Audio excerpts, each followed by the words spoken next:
I'm right there with him. You see a lot of obviously his worldview and the things that Elon does that I'm overall very supportive of as well. He's one of the only big tech guys that's defending the West and really got rid of Starmer and is fighting the tyranny in Europe and has the Brazilian tyranny coming after him. Here we go again with Alex Jones again. He's the one that like literally spearheaded Trump getting elected, right? Now you're jumping ship and now you're going to Elon. I mean, you've always liked Elon. I understand that. But this Elon is the same one with the Neuralink, which is supposed to be going inside of people's bodies. A very strong private sector and a good banking system. And that reminds me of during COVID, 2 years of lockdown here, 3 years other places. No one noticed because most of the government workers never even went to work anyways. No one noticed. Yes.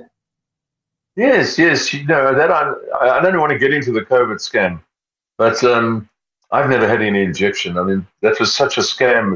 It's a joke, but at any rate, it's over now.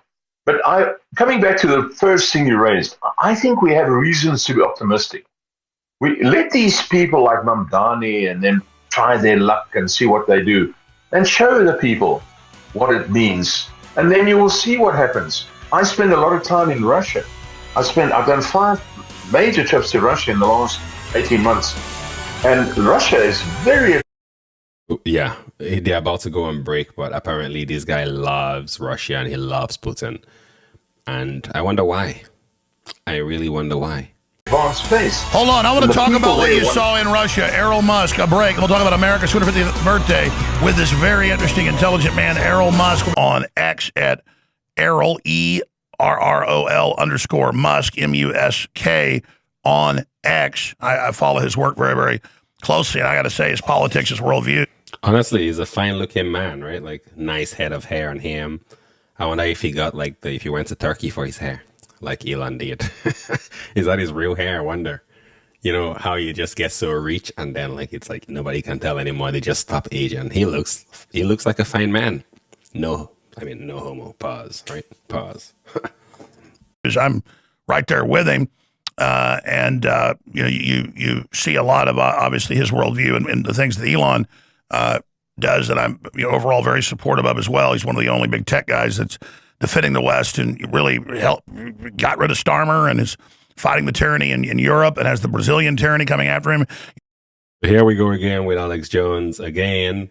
He's the one that like literally spearheaded Trump getting elected, right? He spearheaded it, and now he's acting like he's part of the people, like he's civilian. But no, Alex, you were literally with the one with the bullhorn shouting for Trump, and now he's in, and now you're jumping ship because he's now making a mess. He pooped the bed in Iran. Now you're jumping ship, and now you're going to Elon. I mean, you've always liked Elon. I understand that, but this Elon is the same one with the Neuralink, which is supposed to be going inside of people's bodies. So I mean, like, it sounds good on paper, right? It's like, yeah, your body can become like a Tesla. Diagnostics, like you get messages like, oh, looks like your heart might need some servicing soon, right? But then what can go wrong? Just what can go wrong is what I want to know with something like this. So I will be very, very cautious with trusting Elon Musk because, yeah, he has good ideas. Great guy, great mind, lovely mind. I drive a Tesla. I love the Tesla, actually. Right? Like even Starlink, he gives you internet in remote places. Love it. He's literally making the world a better place. Right? But now, what can go wrong with something like Neuralink? What can go wrong with something like a Tesla that is pretty much a computer that has all your information and just has all your driving habits and everything and cameras everywhere? What can go wrong with something like that? With a car that potentially has like allegedly a lot of these cars now have kill switches where they can just stop your car from moving. So what can go wrong if this is just a car, right? And you can already see that with a car, they already really get to know you very well. Now, what can go wrong if they're putting something inside of your body? Right? Right?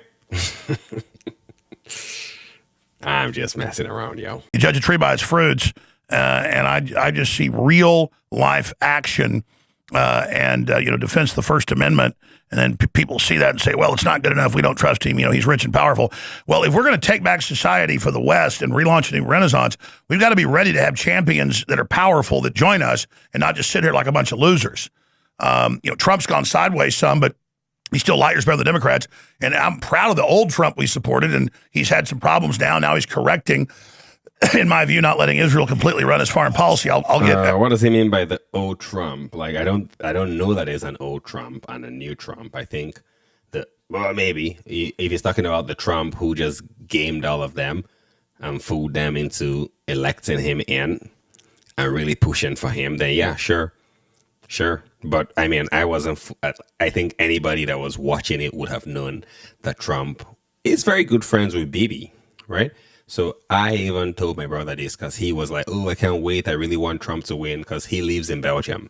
So his thinking was that Trump is going to stop the war in Europe there between Ukraine and Russia. And then they get some relief.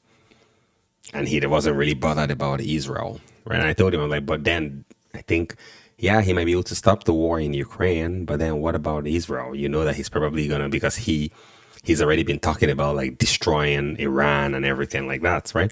So I said, what about the Middle East? If Trump wins, he's probably going to rain havoc on the Middle East. This was what, and I think most people knew this too. It was no secret that Trump literally loves him some Bibi, right? So what was he expecting? Like, what were these people expecting? So now he's saying, well, Trump has gone sideways, the new Trump and the old Trump. No. There's nothing like that. This is the same guy. He's been the same way since. And he just gamed all of you guys to get into the office. And now he's in there. And actually, he's already called you out. He's even completely lambasted Alex Jones, lambasted Candace Owens, lambasted Megyn Kelly, and all the top voices that were actually advocating for him. He's lambasted all of them now that he has the power. What are they going to do about it? If they step out of line, he just put them back in line. And they know it. We know it. Errol Musk take on that. But I wanted to just briefly, we talk about America's 250th anniversary, and do agree it's central to the West. Obviously, Tucker's seen it. I've never been to Russia.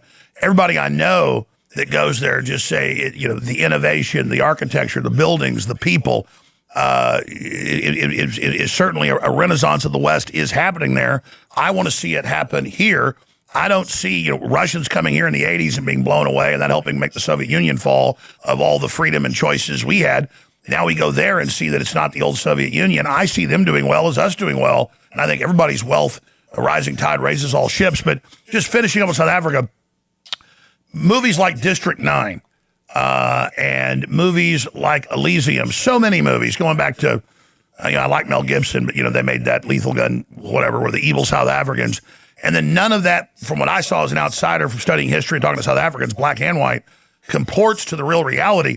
But stuff like District 9, where it just shows whites as these total devils, from what I know, most of the blacks appreciate whites and know it's good. It's only the roving bands, the 20-something million from outside the country. And so this image of South Africans, whites as being devils, is really a false one that the left has created. And I would ask you if that's true or not true in your view. And what's he talking about, like, that the left has created? So this is where Alex Jones loses me, right? Because I rock with Alex Jones, but when he starts talking about the left and the right, then I just can't take him seriously anymore. Because who right now in their right mind is still subscribed to the left or the right narrative? And I know that Alex Jones is very clever, very smart guy.